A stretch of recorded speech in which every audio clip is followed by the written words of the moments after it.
बिस्मिल्लाहिर्रहमानिर्रहीम। My dear well wishers, inspire group की तरफ से आपको सलाम। नर्स इसकी एजुकेशन के हवाले से बात होगी, और नर्स अगर कुवैत में जाना चाहती है या जाना चाहता है तो इसका प्रोसीजर क्या है, तरीक़ाकार क्या है, इसके हवाले से बात की जाएगी। अगर आप BSN यानी कि BSc नर्सिंग की है, आपने मेल हैं या फीमेल, या इसके अलावा पोस्ट RN किया हुआ है, बाज़ स्टूडेंट्स ऐसे होते हैं जिन्होंने MSN भी किया होता है, तो ये आपके लिए बहुत ज़बरदस्त एक चांस होगा कि एक्सपीरियंस के साथ BSc नर्सिंग या MSN के बाद आप कुवैत में जा सकते हैं। इससे कबल मैंने कनाडा और ऑस्ट्रेलिया वहाँ पर जाने के लिए जो इनका प्रोसीजर है, तरीक़ाकार है, वो उस पर वीडियोज़ बना चुका हूँ। उनके लिंक भी आपको इसमें डाल दिए जाएंगे, आप इनको कंसल्ट कर सकते हैं। माय डियर वेल विशर्स, अगर आप कुवैत जाना चाहते हैं तो कुवैत जाने के लिए आपके पास दो तरीके हैं। बहुत मुश्किल काम नहीं है। अगर आपके कोई वेल विशर कुवैत में उनका स्टे है, रहाइश पजीर हैं या जॉब पर हैं, तो आप उनसे कांटेक्ट करें, और जब भी जॉब्स आती हैं तो वो आपको अप्लाई करने के लिए कह सकते हैं, या वो अप्लाई भी कर सकते हैं और आपको काफ़ी हद तक वो सपोर्ट करेंगे आपको अप्लाई करने में। माय डियर वेल विशर्स, अगर आपके वहाँ पर कोई रिलेटिव्स या कोई फ्रेंड्स नहीं हैं, तो अगर आप पाकिस्तान से या इंडिया से या बर-ए-आज़म एशिया से कहीं से भी अगर आप जाना चाहते हैं कि मैंने जाना जनाब वहाँ पर कुवैत में, क्योंकि कुवैत ऐसी स्टेट है जिस पर करेंसी या सैलरी या बहुत ज़बरदस्त है, वहाँ पर जॉब के जो चार्मिंग है वो भी अच्छी है, तो आप जा सकते हैं। बहुत ही आसान तरीका है, इनका कोई एग्ज़ाम नहीं है, कोई इतना टफ प्रोसेस नहीं है। जस्ट ये होगा, आप इनकी वेबसाइट पर आ जाइए और वेबसाइट पर आप अप्लाई करें। इसके अलावा कोई और तरीका नहीं है करना, आपने इनकी वेबसाइट पर ही अप्लाई है, क्योंकि अगर आपके रिलेटिव्स वहाँ पर हैं, आपके फ्रेंड्स हैं, आपके जानने वाले हैं, वो भी आपको अप्लाई करने का ही कहेंगे। इसके अलावा कोई और दूसरा तरीका नहीं है।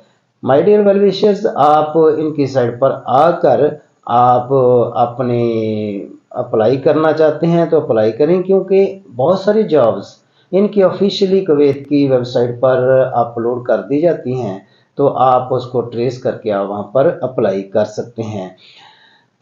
वहाँ पर एक चालान क्रिएट होगा, सबमिट करवा देना है, थोड़ी सी फीस होती है।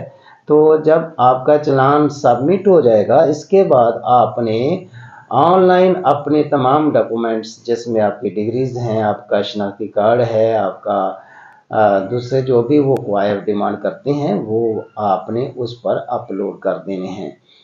माय डियर वेल विशर्स, इसके बाद आपको जो भी आपने वहाँ पर उनको दिया हुआ है एड्रेस, ईमेल आएगी, तो वो आपको आपकी एप्लीकेशन एक्सेप्ट करने के हवाले से बताएंगे। और उसमें होगा क्या कि आपको कहेंगे कि आपका 5 दिन बाद, 6 दिन बाद या 10 दिन बाद आपका इंटरव्यू है। इनका इंटरव्यू बड़ा इजी होता है। वो आपने इंटरव्यू इनका ऑनलाइन ही, आपका मोबाइल है, आपका लैपटॉप है, वहाँ पर आपने अपना इंटरव्यू देना है।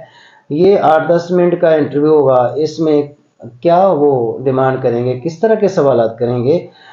सवालात इस तरह के होंगे कि अगर फ़र्ज़ करें कि आपका BSc नर्सिंग के बाद आपका एक्सपीरियंस है 8 साल का, 7 साल का, 10 साल का, जितना ज़्यादा एक्सपीरियंस होगा उतने ही आपके सिलेक्ट होने के चांसेस ज़्यादा होते हैं। वहाँ पर कोई सिफारिश की ज़रूरत नहीं है, किसी को कहने की ज़रूरत नहीं है, जस्ट आपका इंटरव्यू अच्छा होना चाहिए। अगर आपका ICU में एक्सपीरियंस है, आपका इमरजेंसी वार्ड में एक्सपीरियंस है, या किसी और वार्ड में एक्सपीरियंस है, जिस लेवल का आपका एक्सपीरियंस है, आपको उससे रेलेवेंट ही सवालात किए जाएंगे। तो अगर आपका इंटरव्यू पास हो जाता है, आप उसमें क्लियर हो जाते हैं, तो उनका एक ऑफ़र लेटर आता है जो आपने साइन करना होता है। उसमें ऑफ़र लेटर में क्या होता है कि आपको हम इतनी सैलरी देंगे, आपका टाइम पीरियड जो कॉन्ट्रैक्ट है वो आपका 2 साल का होगा, 3 का होगा, 1 साल का होगा, और जो सैलरी होती है वो आपकी बेसिक पे जो होती है वो सैलरी वो बताती हैं। उसमें कोई लंबा चौड़ा काम नहीं होता। अक्सर नर्सेज मेल और फीमेल इसमें परेशान होते हैं कि सैलरी कम है।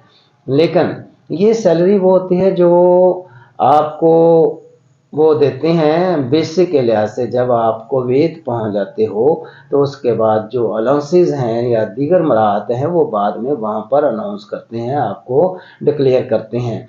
तो सैलरी इनकी बहुत अच्छी होती है। ये सारी चीज़ें जो है ना, अलाउंसेस वगैरह या दीगर मराहत, वो आपको बाद में इस आपकी जो सैलरी है उसमें ऐड हो जाती हैं। अक्सर औकात ये नर्सिस के माइंड में आता है कि लो जी, वो पहले जो नर्सिस हैं उनकी सैलरी बहुत ज़्यादा है। तो मैं आपको अर्ज़ कर दूं कि जितने भी लोग वहाँ पर काम करते हैं, मेल और फीमेल नर्सिस, तो जैसे जैसे उनका एक्सपीरियंस बढ़ता है, तजर्बा बढ़ता है, तजर्बा बढ़ने के साथ साथ उनकी जो सैलरी है, जैसे एनुअल इंक्रीमेंट होती है, तो लेकिन वो एनुअल इंक्रीमेंट का वेट नहीं करते।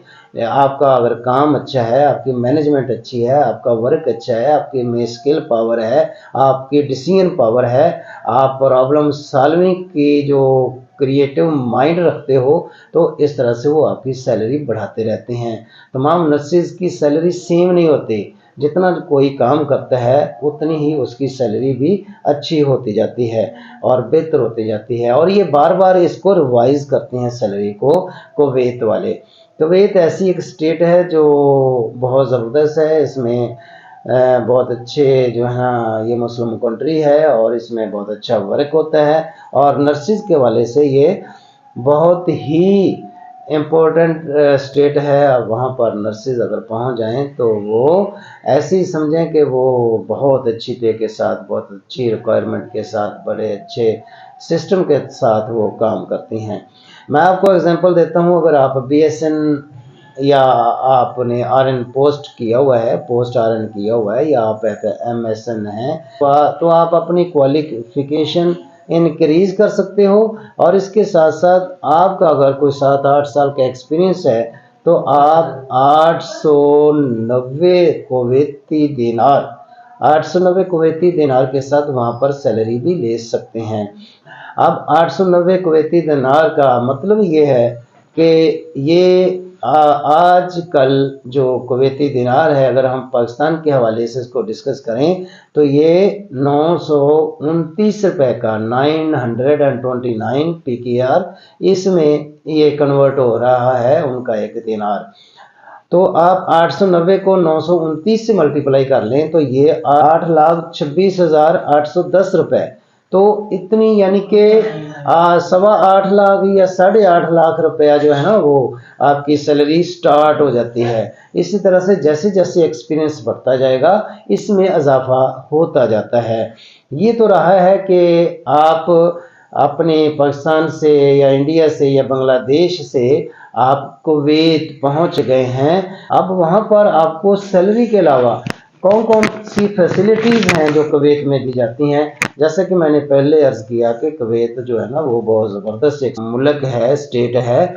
तो इसमें पहली बात यह है कि ट्रांसपोर्ट जो है वो आपके लिए फ्री होगी, यानी कि आपकी जो रेजिडेंस है, जो आपका अपार्टमेंट है, वहाँ से लेकर आपका जो हॉस्पिटल है, यूनिवर्सिटी है, वहाँ तक जाने के लिए बिल्कुल फ्री, आपकी कोई इस पर वो चार्जेस नहीं लेंगे। दूसरी बात कि आप कि जो भी आपकी सैलरी है वो फ्री टैक्स है, उस पर कोई किसी किस्म का टैक्स नहीं होगा। वो जो सैलरी आपको मिलती है जस्ट वो आपकी सैलरी है, टैक्स कटौती नहीं होगी। तीसरी बात यह है कि आपको जो अपार्टमेंट देंगे, आपको जो रहायश देंगे, रेजिडेंस होगी, उसमें वो एक पूरा हाउस होता है। उसमें 2 कमरे होते हैं, उसमें फ्रिज होता है, ओवन होता है, बेड होते हैं, यानी जो घर की नीड बेस ज़रूरियात हैं वो सारी की सारी उस अपार्टमेंट में होंगी, और बिल्कुल वो आपका वो फ्री होगा। अलावा से चौथी बात ये करें तो आपको जो उनका आपका लंच है, आपका मील है, शाम का खाना है, ये सारे फ्री होते हैं। आपको वहाँ पर फ्री ऑफ कास्ट आपको अवेल होते हैं, दिए जाते हैं। पांचवी बात इसमें आपकी जो वहाँ पर कुवैत पहुँचने के बाद आप अगर बतौर नर्स काम कर रहे हैं, जॉब कर रहे हैं, तो आपको 1 साल में 1 महीने की छुट्टी होगी। और इस छुट्टी के लिए आप अपने आबाई मुल्क में, पाकिस्तान में, इंडिया में, बांग्लादेश में, अफ़गानिस्तान में आ सकते हैं। यही नहीं बल्कि आपको रिटर्न टिकट भी फ्री दिया जाएगा। 1 साल में एक बार ऐसा होता है कि आपको आने और जाने का टिकट भी फ्री दिया जाता है।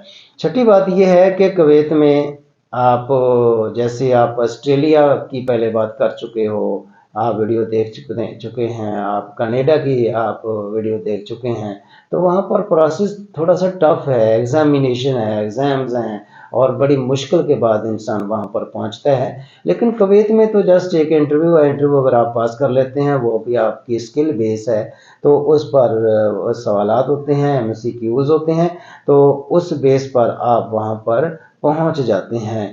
तो ये भी एक फ़ायदा है। प्रैक्टिकली जो है वो आपका कोई भी एग्ज़ाम नहीं इसमें होता। नेक्स्ट बात ये भी है कि कुवैत एक स्ट्रॉन्ग जो है वो स्टेट है, जिसकी जो दिनार है, कुवैती दिनार, वो ओवरऑल पूरी दुनिया में उसकी वैल्यू सबसे ज़्यादा है, बहुत ज़्यादा है। और आखिरी बात ये है कि नर्सिस जो होती हैं, इनकी सैलरी वहाँ पर बहुत ज़्यादा होती है। जैसे मैंने एक एग्जांपल आपको दी है कि तकरीबन 8,26,000 रुपया जो है वो एक नर्स जो है वो पर मंथ वहाँ पर अर्न करती है। ये बेसिक सैलरी की बात की है। अगर आप वहाँ पर काम करते हैं, आप में स्किल है, आप ज़्यादा मेहनत करते हैं, तो ये सैलरी रिवाइज होती रहती है, बार बार रिवाइज होती है और इसमें आप बहुत अच्छी जो है वो अर्निंग कर सकते हैं। जो इनका एग्ज़ाम है डॉक्टर्स के हवाले से, वो है कुवैत मेडिकल लाइसेंस एग्जामिनेशन। अगर आपको लाइसेंस मिल जाता है तो वहाँ पर आपने, ये भी स्किल बेस पर होता है, इसके MCQs होते हैं 40 तकरीबन। तो इसके बाद आप जो है ना वहाँ पर जो उनकी लाइसेंस होल्डर, आप डॉक्टर्स या नर्सेज वहाँ पर काम कर सकते हैं और ये आपका वहाँ पर रहने का, काम करने का बेहतरीन एक तरीकाकार होता है, जिसके तहत आप वहाँ पर आप ये सारे काम बातरीके आसन कर सकते हैं। आखिरी बात ये करना चाहूँगा कि किसी भी कंट्री में जाना मुश्किल नहीं होता।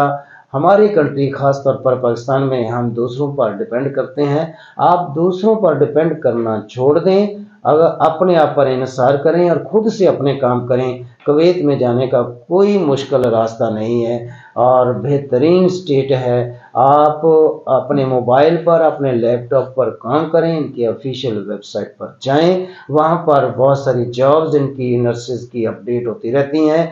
अगर वहाँ पर आपको मिल जाए कि जॉब्स आई हुई हैं, तो आप उसके लिए अप्लाई करें। अप्लाई करने के बाद जस्ट जैसे मैंने आपको बताया कि आपका जस्ट आपका इसी मुल्क में जो आपकी रहाइश पारी या वहाँ पर वो सेंटर्स होते हैं, वहाँ पर जाकर आपका ऑनलाइन ही इंटरव्यू हो जाता है, जो 7, 8, 10 मिनट का होता है। तो इतने इंटरव्यू में आपकी वो असेसमेंट करके आपको बता देंगे कि आप एक्सेप्टेड हैं या रिजेक्टेड हैं। और इसके बाद अगर आप एक्सेप्टेड हैं तो आपका ऑफ़र लेटर आ जाएगा और आप वहाँ पर पहुँच जाएंगे। तो वहाँ पर आपके लिए किसी तरह का कोई मसला नहीं होगा। बहुत अच्छा मुल्क है। तमाम लोगों को कोशिश करनी चाहिए कि आप बेहतर से बेहतर काम करने की कोशिश करें। अगर आप अपने मुल्क में हैं, अपने मुल्क में रहकर आप बहुत अच्छा काम कर सकते हैं, वहाँ पर भी करें। लेकिन अगर आप अब्रॉड जाना चाहते हैं, कुवैत के लिए जाना चाहते हैं, तो आप लाजमी कोशिश करें वहाँ पर पहुँचने की और इंशाल्लाह आप बगैर किसी पर इन्हिसार किए वहाँ पर पहुँच जाएंगे। उम्मीद है कि आपको ये वीडियो अच्छी लगी होगी। ये मेरी तीसरी कंट्री के हवाले से ये वीडियो थी। पहले मैंने कनाडा, ऑस्ट्रेलिया और तीसरी ये सीरीज़ की तीसरी वीडियो जो है ये कुवैत के हवाले से आपसे डिस्कस की है। तो आप इसके जो है लिंक वो भी इसमें डाल दिए जाएंगे पहली वीडियोज़ के। आप इनको रिसर्च करें। आप कनाडा में, ऑस्ट्रेलिया में और आप कुवैत में जा सकते हैं। और अगर ये आपको वीडियो अच्छी लगे, आप इसको शेयर करें। आप इसको शेयर करने के साथ साथ लाइक, सब्सक्राइब भी कर दें ताकि ज़्यादा से ज़्यादा वेल विशर्स का फ़ायदा हो सके। Thank you. अस्सलाम वालेकुम।